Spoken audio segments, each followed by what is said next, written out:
Bobby Boy. 7 trips on. Like now? Oh, that was cute. Oh. Hey, everybody. Welcome back to Tackle Talk. With me, as always, my beautiful partner, Brooke Bilateral here. Yes.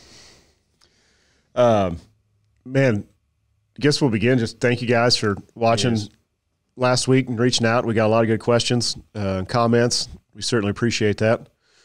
I guess we'll just dive right in. Yeah. Get in on it. I will probably start off with the bait of the week this week here at BaitWorks, and that was the Z-Man Jackhammer. And we chose these two colors. This was that actual bait of the week color, the Height Delight.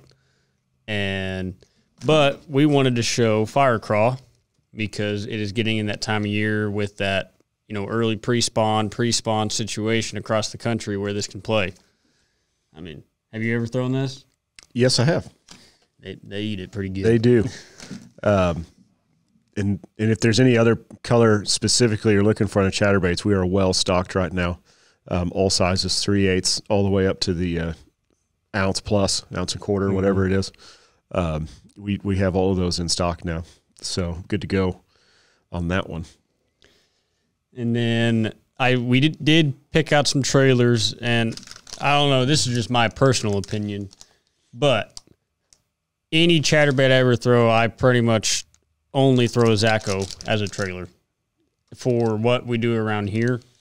But in some of the lakes that some of you guys might fish, or say if you fish, Taneycomo around here, something like that, you might want to do something with that has, the craw, the paddles, because when you throw that on a chatterbait, it lifts that chatterbait up when you reel it, so it doesn't get down in that grass.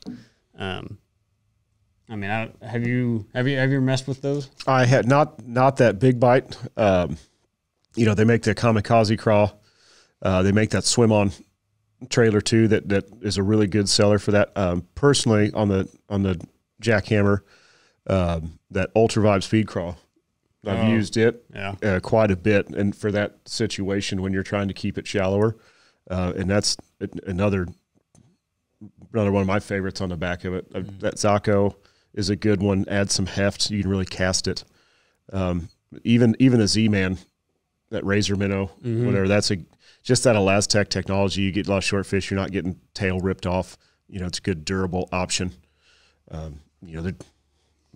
Pick your poison. There's a lot of options you can put on that chatterbait to make it good. And Brock's absolutely right. If you grass or shallow cover and you're wanting to keep it up, something with some pinchers on there flapping makes that bait rise.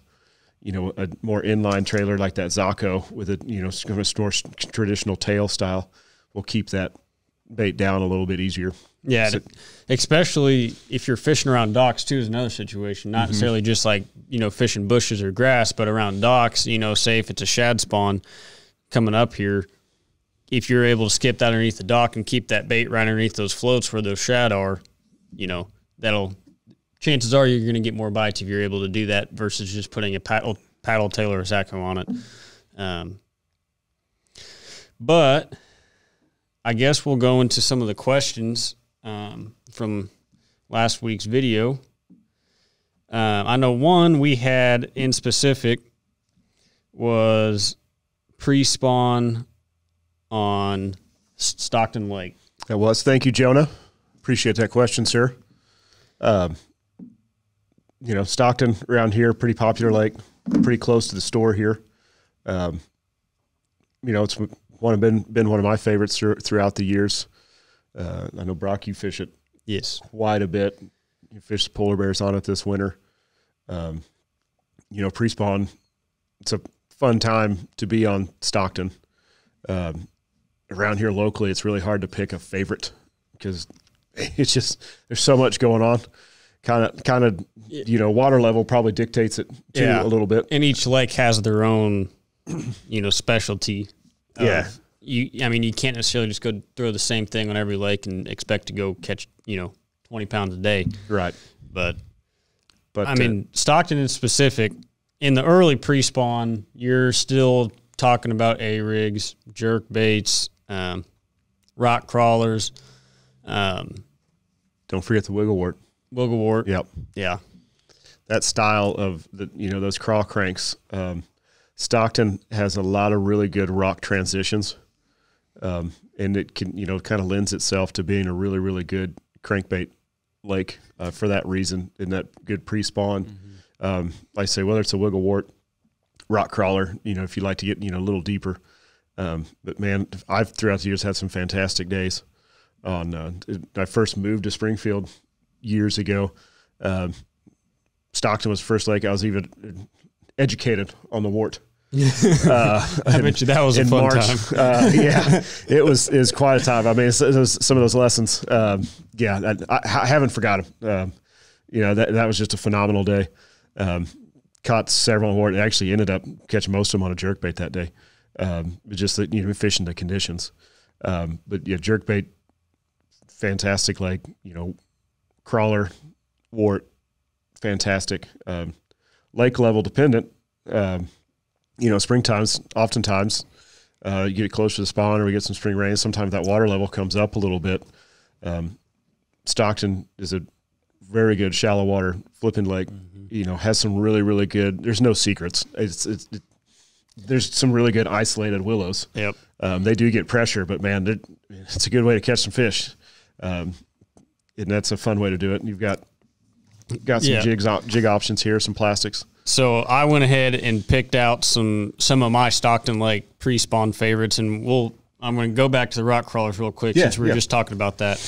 But I got these two colors, and I got the RK55 and the RK50 both because there's situations where you're going to need, if it's a little bit more stained water or if it's a little bit more clear or however, what color you think those craws are that are in that lake at that time. Colder. Yeah. Yeah. I mean, that water tip just reaching, hit about 45, they'll hit that crankbait. Yeah. And that's when that red. Yeah. So typically your stained water, colder water, those reds work really, really well. Mm-hmm.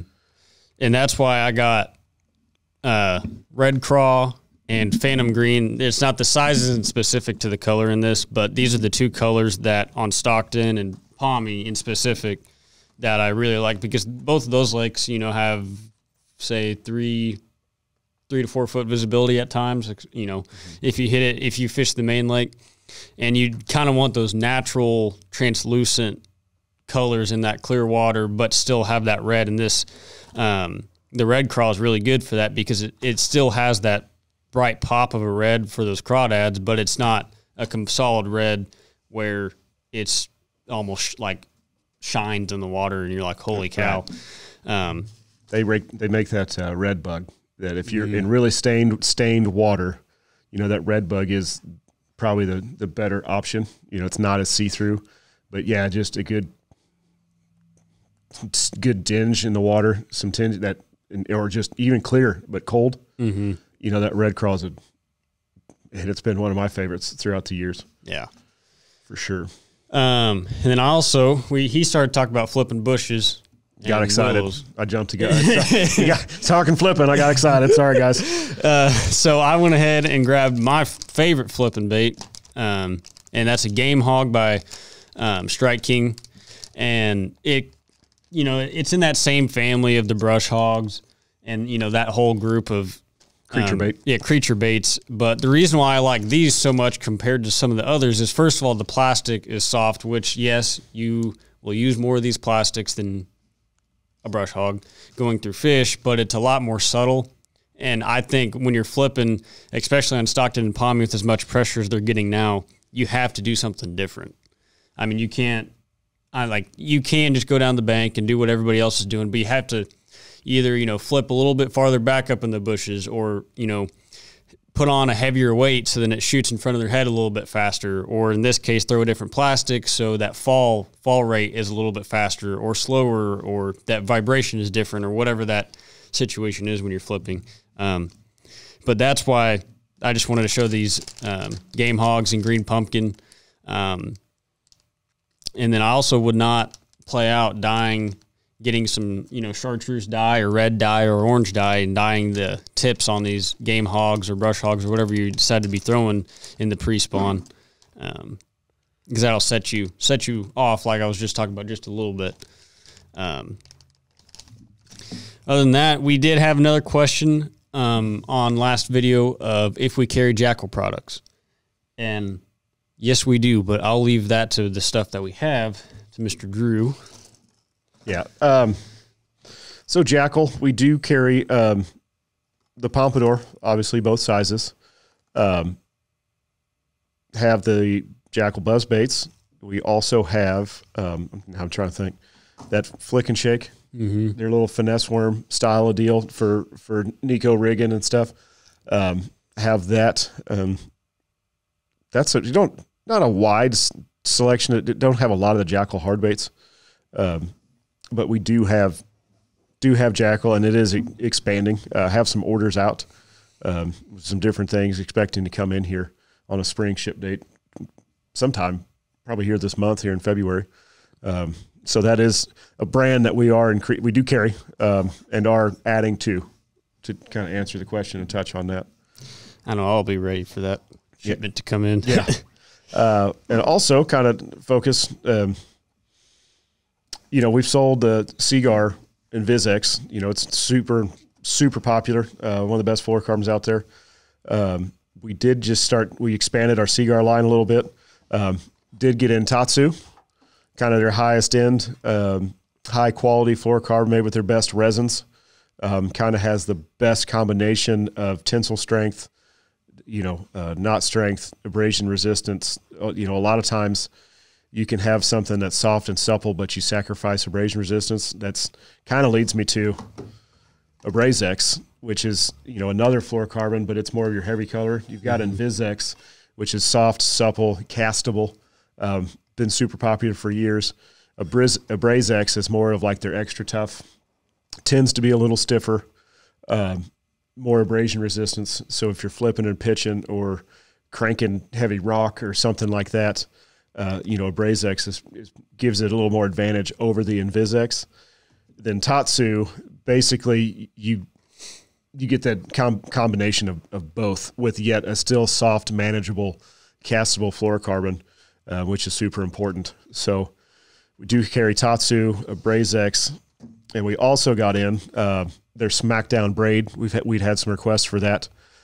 We got it in the gray and the green. So that's been really popular, been selling really well for us thus far. Some kind of new to the shop, not necessarily new to the market, but new to the shop there. So if you guys are interested in any of that, we do have that available now. And that's something I think weekly we'll touch on some new products to the store, or new to the market, if you will, something along those lines. Yeah. I noticed, couldn't help but notice there's a little jig over there by our hand. I think we might have jumped the gun on Stockton a little bit on that pre-spawn bite. Lake level be damned.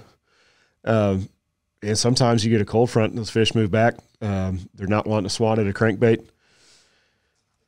Little finesse jig. It's no secret around here in the Ozarks. Smaller profile, sell a trailer like a little critter crawl or something like that. Mm-hmm. In that pre-spawn, especially, in that front, that's a good way. We talk about those rock transitions, same areas where you're throwing, 45-degree angle banks everybody always talks about, back in the creeks. Same place where you're throwing those rock crawlers and those wiggle warts. Sometimes they just don't want to chase. And that jig is a really good way to pick them off that time of year. Everybody throws a jig and they have their time and place. I know it was my crutch for a long time. Fishing, move down to Springfield, start fishing some local tournaments. And it's like, man, how'd you catch them today? And they're like, man, I caught them on spinnerbait. And I was like, oh, threw a jig all day long. It was like cloudy and windy. Perfect spinnerbait days. And I was like, man, I just knew they'd eat a jig.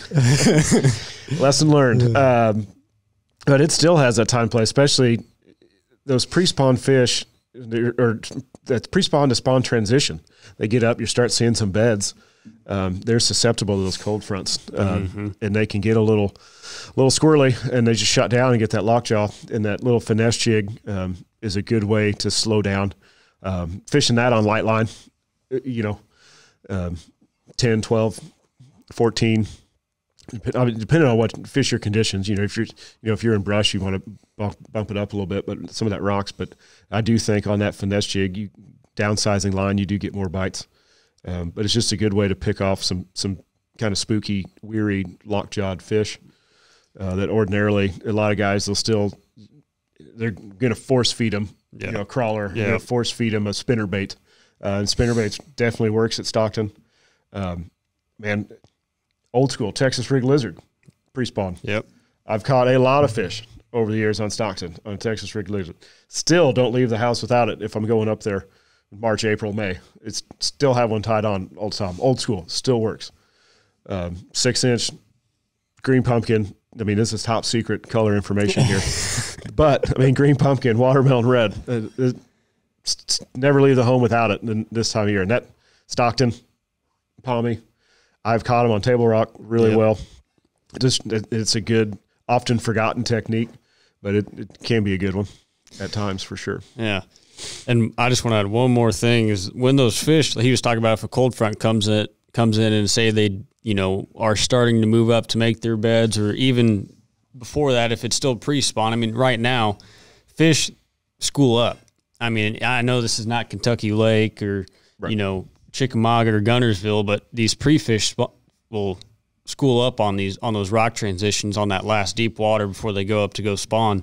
And if you start fishing a bunch of these back of the cuts and you start catching a couple fish down a bank, you better turn back around and work your way back down and maybe go through it with a jig or a shaky head or something and just work your way back and forth because they will school up. But we're going to hit Blake Mundell question. This is for you. Will you guys be getting the Flap Slap crankbait by Megabass? On order. On order. It is on order. That's a good question. Actually put in an order a couple weeks ago. So Megabass is about 14 days out or so on shipping, according to their last email. Actually just spoke with a rep here before, their sales manager, I guess, before shooting this podcast here. They are on order. They didn't have the full line of colors available, but I do have some coming with also some of those colors on back order. But I should expect those. Maybe not it's Friday. I don't expect them. Probably next week at some point, and hopefully get them up and loaded on the website whenever we get them. But realistically, should be maybe middle or end of next week. We should have some. And then Missouri Bass Slinger or Missouri Swimbait Slinger said, when is the KGB Swimbaits going to drop at the shop? Do we have anything? Wouldn't you like to know? I know I would.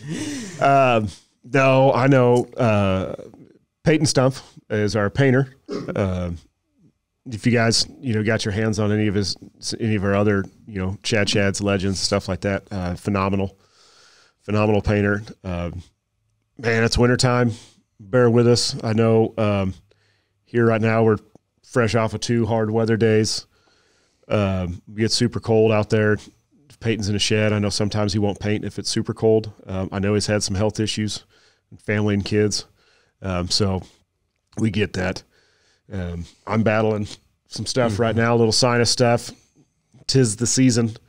But hopefully, again, I don't want to say next week, but it's always seems it, haven't talked to him yet this week, but timeline, we optimistically should have some here this next week. Hopefully get to you guys. I know we don't really have a pre-order. We just kind of when we get them in, we get them in. But I will say I'm pretty excited because it's not the crappie bait that KGB dropped, but Peyton is painting a crappie pattern. Oh. So we are getting some crappies in on the smooth-sided shad. So I'm kind of looking forward to seeing those. If it's like most work that Peyton does, it's going to be pretty good. So that kind of fill you in. But we should be about another week or so on those. Pardon me. And we'll get those out to you guys too. So, well, sweet. I think we answered everybody's questions and showed them the new products. So I say any other topics you guys get, love the questions. Keep them coming. Yeah, I love answering questions about fishing, about anything. So if you guys have any questions at all, just put them down there, and we'll make sure we get to them in each video. I know, yeah. I mean, Brock's had the benefit with his college schedule of fishing all over the country.